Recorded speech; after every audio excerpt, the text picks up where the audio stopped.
More than 150 protesters have been arrested in California in another night of protests over the racial profiling of African Americans by U.S. police. Protesters blocked a major highway in Berkeley, while another group forced an Amtrak train to stop. Also in Washington, demonstrators gathered in a street a few blocks from the White House and halted traffic there.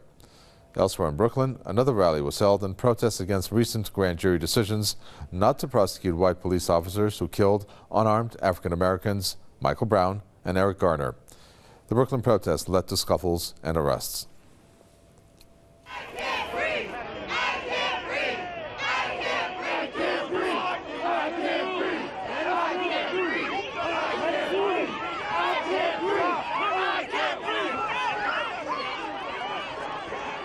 I think that we've just reached a tipping point where people are pissed, and I think it's young people, and for the most part they are peaceful and they're organized in a powerful way, and I think it's very heartening to me to see it. We try to do it through the legal channels, and the legal channels are totally stacked against us. The legal channels are fixed, so it's not broken. The system is actually fixed. The protesters gathered outside the Barclays Center, where Britain's second in line to the throne was watching an NBA game. At the same time, some players inside wore T-shirts bearing the phrase, "I can't breathe," during the warm-ups. 4 players, the Brooklyn Nets, went to the court with the T-shirts on. Those were the last words said by Eric Garner while he was in the grip of an NYPD officer. Let's get the thoughts of Aaron O'Neill. He's from the African People's Socialist Party, who joins us from Washington. Aaron O'Neill, you have 2 incidents here that have happened in succession. And given the fact that the statistics point to the fact that every 28 hours you have an African American is killed either by the police or otherwise, you're looking at a really a huge problem that America has on its hands. Because if you have more of these type of sentences occurring in succession, civil unrest would be one of the possibilities. Well, thank you for having me. Definitely. What we're saying here is a resurgence of a movement. In the 60s, we saw that the Black Power movement was crushed and destroyed. When you saw leaders like Martin Luther King, Malcolm X, the Black Panther Party destroyed militarily. But we're saying now, because this affects the whole black community, where, like you talked about, every 28 hours a black person is killed by the police in this country. And black people are 21 times more likely to be killed by the police compared to whites. So you see this is happening throughout the country.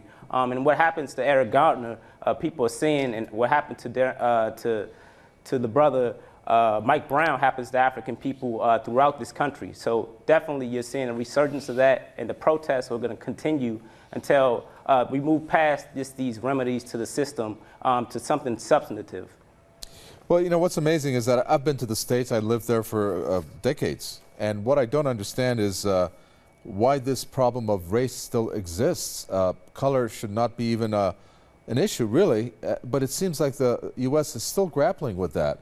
You look at the way that this is brought to the surface, some of these anti-African American sentiments perhaps, and vice versa, I should say. We don't want to just put the blame on whites. Why is this race thing still an issue in the States? Well, it moves beyond just the issue of race, the issue of color. This is colonialism. What happens to black people in this country happens to people in Iraq and Afghanistan as well.